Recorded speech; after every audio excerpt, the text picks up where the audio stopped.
दृष्टि आईएएस के audio article programme में एक बार फिर से आपका स्वागत है। मेरा नाम है सपना कुशवाहा। आज का हमारा आर्टिकल इंडियन एक्सप्रेस में प्रकाशित खबर government forms 8 cabinet committees, security appointments panel remain unchanged के सारांश पर आधारित है। इसमें टीम दृष्टि के इनपुट्स भी शामिल हैं। यह आर्टिकल सामान्य अध्ययन प्रश्न पत्र 2 के राज्य व्यवस्था खंड से जुड़ा है। तो आइए आर्टिकल की शुरुआत करते हैं। कुछ दिनों पहले ही लोकसभा चुनाव संपन्न हुए हैं। 18वीं लोकसभा और नई सरकार दोनों का ही गठन हो चुका है। मंत्रियों का चयन कर उन्हें अलग अलग मंत्रिमंडल सौंपा जा चुका है और अब गठन किया गया है कैबिनेट समितियों का। हाल ही में सरकार ने कैबिनेट की 8 समितियों का गठन किया है। गौरतलब है कि इनमें से 6 समितियों के अध्यक्ष प्रधानमंत्री नरेंद्र मोदी होंगे, लेकिन 2 समितियों में प्रधानमंत्री शामिल नहीं है। इन नवगठित कैबिनेट समितियों में नियुक्ति समिति, आर्थिक मामलों की समिति, सुरक्षा समिति, राजनीतिक मामलों की समिति, कौशल, रोजगार और आजीविका संबंधी समिति, संसदीय मामलों की समिति और आवास संबंधी समिति शामिल है। इनमें से संसदीय मामलों की कैबिनेट समिति और आवास संबंधी कैबिनेट समिति के अध्यक्ष प्रधानमंत्री की जगह क्रमशः राजनाथ सिंह और अमित शाह को नियुक्त किया गया है। कैबिनेट समितियां भारतीय शासन प्रणाली का एक महत्वपूर्ण अंग है। ये समितियां सरकार की नीतियों और कार्यों के संचालन में महत्वपूर्ण भूमिका निभाती हैं। उल्लेखनीय है कि कैबिनेट समितियां केंद्रीय मंत्रिपरिषद का हिस्सा होती हैं और इन्हें सरकार के विभिन्न मुद्दों पर सलाह देने और निर्णय लेने के लिए स्थापित किया जाता है। आज के इस ऑडियो आर्टिकल में कैबिनेट समितियों के गठन, उनके महत्व और उनके कार्यों पर विस्तार से चर्चा की गई है। तो आइए सबसे पहले समझते हैं कि इन कैबिनेट समितियों का गठन किस प्रकार किया जाता है। कैबिनेट समितियों का गठन एक विधिसम्मत प्रक्रिया के माध्यम से किया जाता है, जिसमें सरकार के विभिन्न अंगों का समन्वय शामिल होता है। कैबिनेट समितियों के गठन की प्रक्रिया में सबसे पहले संबंधित मंत्रालयों और विभागों के वरिष्ठ अधिकारियों के साथ विचार विमर्श किया जाता है। इसमें यह तय किया जाता है कि किस प्रकार की समितियों की आवश्यकता है और उनके कार्यक्षेत्र क्या होंगे। विचार विमर्श के बाद एक औपचारिक प्रस्ताव तैयार किया जाता है, जिसमें समिति के उद्देश्यों, कार्यक्षेत्र, सदस्यता और संचालन की विधि का विवरण होता है। यह प्रस्ताव संबंधित मंत्रालयों और विभागों द्वारा तैयार किया जाता है। प्रस्ताव को मंत्रिपरिषद के समक्ष प्रस्तुत किया जाता है। गौरतलब है कि मंत्रिपरिषद में प्रधानमंत्री, कैबिनेट मंत्री और राज्य मंत्री शामिल होते हैं। मंत्रिपरिषद इस प्रस्ताव पर चर्चा करती है और इसे मंजूरी देती है। प्रस्ताव मंजूर होने के बाद प्रधानमंत्री या संबंधित मंत्री समिति के अध्यक्ष और सदस्यों की नियुक्ति करते हैं। अध्यक्ष आमतौर पर प्रधानमंत्री या किसी वरिष्ठ कैबिनेट मंत्री को बनाया जाता है, जबकि समिति के अन्य सदस्य संबंधित क्षेत्रों के मंत्री, राज्य मंत्री और विशेषज्ञ हो सकते हैं। समिति के कार्यक्षेत्र और अधिकारिता को स्पष्ट रूप से निर्धारित किया जाता है। इसमें यह तय किया जाता है कि समिति किन मुद्दों पर निर्णय लेगी और उसकी जिम्मेदारियां क्या होंगी। यह जानकारी सरकारी आदेश के माध्यम से सार्वजनिक की जाती है। प्रत्येक समिति के पास एक सचिवालय होता है, जो समिति के कामकाज का संचालन करता है और प्रशासनिक समर्थन प्रदान करता है। सचिवालय का प्रमुख सचिव या अतिरिक्त सचिव स्तर का अधिकारी होता है, जो समिति के अध्यक्ष के अधीन कार्य करता है। लेकिन सवाल है कि इन कैबिनेट समितियों का महत्व क्या है। दरअसल सरकार के सुचारू संचालन के लिए कैबिनेट समितियां महत्वपूर्ण होती हैं। सरकार की कार्यवाहियों के संचालन में इनका महत्वपूर्ण योगदान होता है।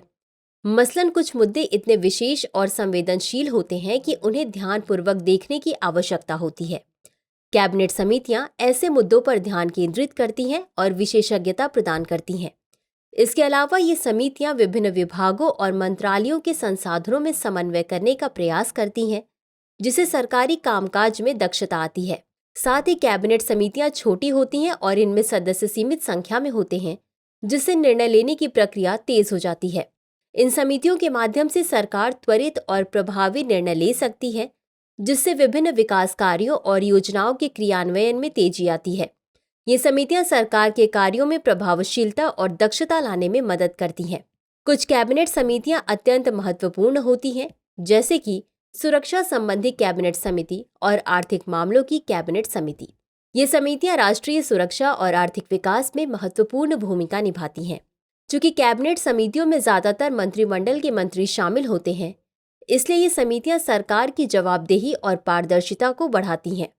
वे अपने कार्यों और निर्णयों की रिपोर्ट प्रधानमंत्री और मंत्रिपरिषद को प्रस्तुत करती हैं, जिससे सरकार की कार्यप्रणाली में पारदर्शिता आती है और जनता का विश्वास बढ़ता है। ये कैबिनेट समितियां राजनीतिक स्थिरता में भी महत्वपूर्ण भूमिका निभाती हैं।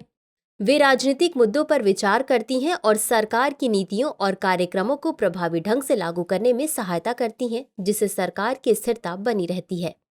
आइए अब समझते हैं कैबिनेट समितियों की संरचना किस प्रकार होती है और प्रमुख कैबिनेट समितियां कौन कौन सी हैं। प्रत्येक कैबिनेट समिति का एक अध्यक्ष होता है। आमतौर पर प्रधानमंत्री या कोई वरिष्ठ मंत्री समिति का अध्यक्ष नियुक्त होता है। समिति के महत्व और उसके कार्यभार के अनुसार प्रत्येक समिति में सदस्यों की संख्या अलग अलग होती है। सामान्यतः कैबिनेट मंत्री, राज्य मंत्री और संबंधित विषय विशेषज्ञ जो संबंधित क्षेत्र में अनुभव और ज्ञान रखते हैं, समिति के सदस्य हो सकते हैं। उल्लेखनीय है कि भारत सरकार कई कैबिनेट समितियों का गठन करती है। सबसे पहले चर्चा करते हैं सुरक्षा संबंधी कैबिनेट समिति के बारे में। यह समिति राष्ट्रीय सुरक्षा के विविध मामलों पर ध्यान केंद्रित करती है। इस समिति में प्रधानमंत्री, रक्षा मंत्री, गृह मंत्री और वित्त मंत्री शामिल होते हैं। वहीं अगर आर्थिक मामलों की कैबिनेट समिति की बात करें तो यह समिति आर्थिक नीतियों, योजनाओं और कार्यक्रमों पर निर्णय लेती है। इसमें प्रधानमंत्री, वित्त मंत्री, वाणिज्य मंत्री और अन्य संबंधित मंत्री शामिल होते हैं। वहीं राजनीतिक मामलों की कैबिनेट समिति राजनीतिक मामलों और प्रशासनिक सुधारों पर विचार करती है। इसमें प्रधानमंत्री, गृह मंत्री, रक्षा मंत्री और अन्य प्रमुख मंत्री शामिल होते हैं। इसके अतिरिक्त कौशल, रोजगार और आजीविका संबंधी समिति के बारे में बात करें तो यह समिति देश में रोजगार क्षेत्रों का विकास और बेरोजगारी दूर करने संबंधी नीतियों पर काम करती है। और नियुक्ति समिति विभिन्न प्रशासनिक पदों पर योग्य पदाधिकारियों व अन्य महत्वपूर्ण नियुक्तियों में महत्वपूर्ण भूमिका निभाती हैं। लेकिन सवाल ये है कि कैबिनेट समितियां काम कैसे करती हैं। दरअसल कैबिनेट समितियां विभिन्न बैठकों के माध्यम से अपनी कार्यवाही को अंजाम देती हैं। गौरतलब है कि कैबिनेट समितियां नियमित रूप से बैठकों का आयोजन करती हैं। इन बैठकों में समिति को दिए गए कार्यों से संबंधित विविध मुद्दों पर चर्चा की जाती है और उन पर सर्वसम्मति से निर्णय लिए जाते हैं। चर्चा के दौरान समिति विशेषज्ञों से विभिन्न मुद्दों पर सुझाव भी मांगती है और अगर किसी काम या योजना को क्रियान्वित करने में किसी प्रकार की चुनौती या बाधा उत्पन्न होने की संभावना रहती है तो उस पर भी चर्चा की जाती है। इसके बाद योजना को क्रियान्वित करने के लिए कार्य योजना का निर्माण किया जाता है। ध्यातव्य है कि प्रत्येक समिति के पास अपने अधिकार क्षेत्र में आने वाले मुद्दों पर निर्णय लेने का अधिकार होता है। योजना निर्माण के बाद ये समितियां अपने निर्णयों और कार्यों की रिपोर्ट प्रधानमंत्री और मंत्रिपरिषद को प्रस्तुत करती हैं और प्रधानमंत्री की सहमति के बाद योजना लागू कर दी जाती है। गौरतलब है कि समिति के कार्यों की समय समय पर समीक्षा की जाती है ताकि उनके प्रभाव और योगदान का मूल्यांकन किया जा सके। तो चलिए अंत में देखते हैं निष्कर्ष को।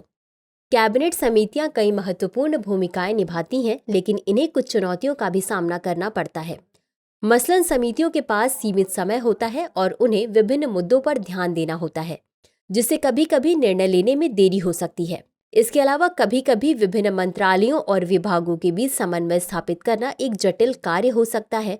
वहीं कुछ मामलों में समितियों के सदस्यों के पास संबंधित क्षेत्र में पर्याप्त विशेषज्ञता नहीं हो सकती है, जिससे निर्णयों की गुणवत्ता प्रभावित हो सकती है। लेकिन इन सब चुनौतियों के बावजूद कैबिनेट समितियां भारतीय शासन प्रणाली का एक महत्वपूर्ण अंग है।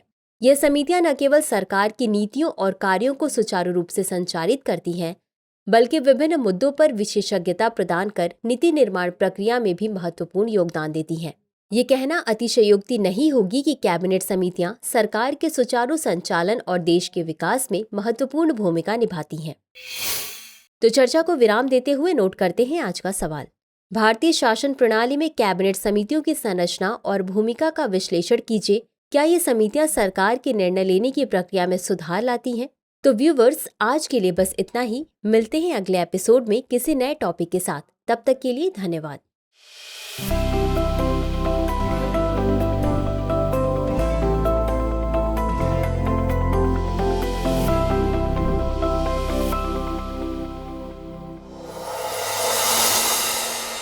डियर व्यूअर्स, अपने एग्जाम की तैयारी को और बेहतर करने के लिए हमारे चैनल को लाइक, शेयर और सब्सक्राइब करना न भूलें।